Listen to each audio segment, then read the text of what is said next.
আপনার নতুন সিনেমা হচ্ছে ডুবো শহর, সেটার ঘোষণা এর মধ্যে আসছে। ছবির আসলে কাজকর্মের অবস্থাটা কতটুকু, এটার অগ্রগতি কতটুকু আপনার? ডুবো শহর আসলে প্রেসে বলা হয়েছে ডুবো শহর নামের একটা সিনেমা মোস্তফা সরোয়ার ফারুকী করবেন এবং সেটাতে আমি অভিনয় করব। এখনো পর্যন্ত এটার জাস্ট প্রিপারেশন চলছে, স্ক্রিপ্টিংয়ের কাজ চলছে, কারণ সারোয়ার এখন পিঁপড়াবিদ্যা নিয়ে মগ্ন আছে। পিঁপড়াবিদ্যার কাজ শেষ হয়ে গেলে ডুবো শহরের কাজ শুরু হবে ইনশাল্লাহ। সম্পর্কে কোনো কিছু ধারণা পেয়েছেন? না, এখনো পর্যন্ত কোনো কিছুই ধারণা পাওয়া যায়নি। একটা রাফ স্টোরিটা আমাদেরকে বলা হয়েছে, আর ডিটেলসটা এখনো কিছুই বলা হয়নি, কারণ পিঁপড়াবিদ্যা নিয়ে বললাম, পিঁপড়াবিদ্যার মোহে আছে সবাই এখন। আসলে এটার কাজ শেষ হয়ে গেলে এটা রিলিজের পর আসলে ডুবো শহরের ক্যারেক্টারাইজেশন, স্টোরি লাইন আপ বা কীরকম গেট আপ মেকআপ হবে বা কীরকম অ্যাক্টিং হবে সব কিছু নিয়ে আলোচনা হবে, এবং যখন হবে ইনশাল্লাহ আপনাদেরকে জানাবো। মোস্তফা সরোয়ার ফারুকী ডিরেক্টর, তো ওয়াই নট অন্য ডিরেক্টরদের সাথে আপনার ছবি করা হচ্ছে না? দুইটা মোস্তফা সরোয়ার ফারুকীর, আরেকটা গেস্ট অ্যাপিয়ারেন্স করেছিলাম তারেক মাসুদের রানওয়ে। আমি বাইরের ছবি অবশ্যই করব। কিছু ডিরেক্টরের সাথে আমার কথা হচ্ছে, কিছু কমার্শিয়াল, কিছু আমাদের ঘরানার অনেক ধরনের সিনেমা নিয়ে কথা হচ্ছে। বাট আসলে আমি মনে করি ফিল্ম হচ্ছে খুব সেন্সিটিভ, তো সো বুঝে শুনে যাওয়া উচিত, বুঝে শুনে অ্যাক্টিং করা উচিত। তো আমি কয়েকটা ডিরেক্টরের সাথে কথা হচ্ছে, যদি ফাইনাল হয়ে যায় ইনশাআল্লাহ আমি বাইরের কাজও করব। আর আমি চাইও বাইরের ডিরেক্টরের কাজ করতে, সব ধরনের কাজ করতে চাই আসলে। এর মধ্যে জয় আপা হচ্ছে বাণিজ্যিক ছবিতে পুরোপুরিভাবে নাম লেখাইছে টেলিভিশন মিডিয়া থেকে। আপনার কি সেরকম পুরোপুরি বিভিন্ন ধরনের ধারার কথা বলা হয়, আপনার কি ফুল প্লেজে কমার্শিয়াল ছবিতে ইন করার কোনো চিন্তা ভাবনা আছে কিনা? আমি বিভিন্ন ধরনের সিনেমা করব। It can be commercial, it can be non commercial, it can be art film, so called যেটাকে সবাই বলা হয়। এটা বাস্তব ভিত্তিক, অবাস্তব ভিত্তিক সব ধরনেরই কাজ করব, সব ধরনের সিনেমা করব, কিন্তু টিভি মিডিয়াকে ছেড়ে না। আমি কিছু টিভি মিডিয়া দর্শকদের জন্য কিছু ভালো কাজ উপহার দেব। 1 ঘন্টার কাজ টেলিফিল্ম ইনশাল্লাহ করব, পাশাপাশি সিনেমাটাও কন্টিনিউ করব। কিন্তু টিভিকে ছেড়ে বড় পর্দা, মানে ছোট পর্দাকে ছেড়ে বড় পর্দা বা বড় পর্দাকে ছেড়ে ছোট পর্দা, এরকম কোনো ডিসিশন নিইনি। আমি ছোট পর্দার কিছু কাজ করব এবং বড় পর্দারও কিছু কাজ করব। ছোট পর্দার প্রতি আপনার এত বেশি মমত্ববোধের কারণটা কি? কারণ আমার পরিচয় ছোট পর্দা দিয়ে, আমার পিতৃ পরিচয় তো আমি ডিনাই করতে পারবো না।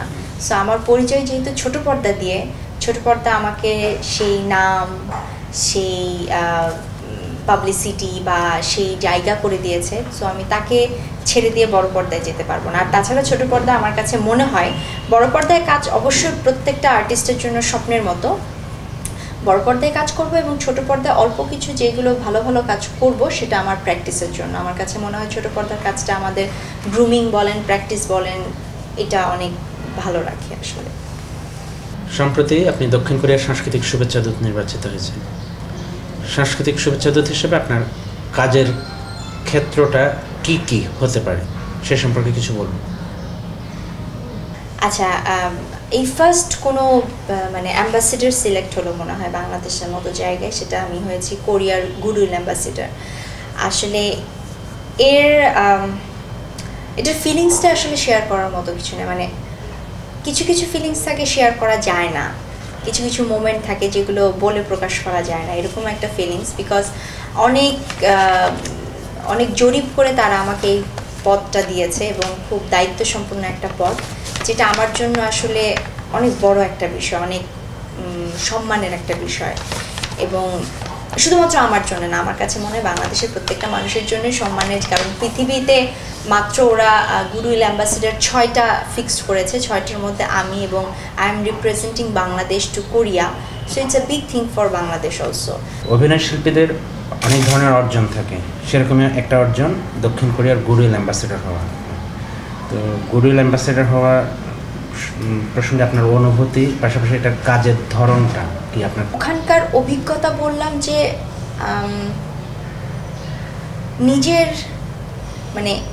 নিজের একটা অস্তিত্ব বা নিজের একটা পজিশন বা নিজের মধ্যে কনফিডেন্স আসা, এই জিনিসটা আমার অনেক ভালো হয়েছে। যে না, আমরা চাইলেও পারি। আমার মতো আজকে আমার ফিল্ম মোস্তফা সরোয়ার ফারুকীর ফিল্ম পুসানে গিয়েছে, ইনশাল্লাহ আমাদের দেখা দেখে আমাদের পরবর্তী জেনারেশন বা পরবর্তী আরও অনেকগুলো ফিল্ম ওখানে যাবে, এবং আমি যে আমার মাধ্যমে আমরা যাচ্ছি এবং আমাদের মাধ্যমে বাংলাদেশে অনেক ইয়াং জেনারেশন ইন্সপায়ার্ড হচ্ছে, সো এই জিনিসটা আসলে অনেক বড় আমার কাছে, এই ফিলিংসটা আমার কাছে অনেক হয়েছে যে পুসানের মাটিতে দাঁড়িয়ে আমি বলেছি যে আজকে আমরা এসেছি, আমাদের পেছন ধরে ধরে ইনশাল্লাহ আরও অনেক ইয়াং জেনারেশন আসবে এবং আপনারাও তাদেরকে ওইভাবে অ্যাকসেপ্ট করে নেবেন, এবং এটা ইটস লাইক স্বপ্নের মতো আমার কাছে।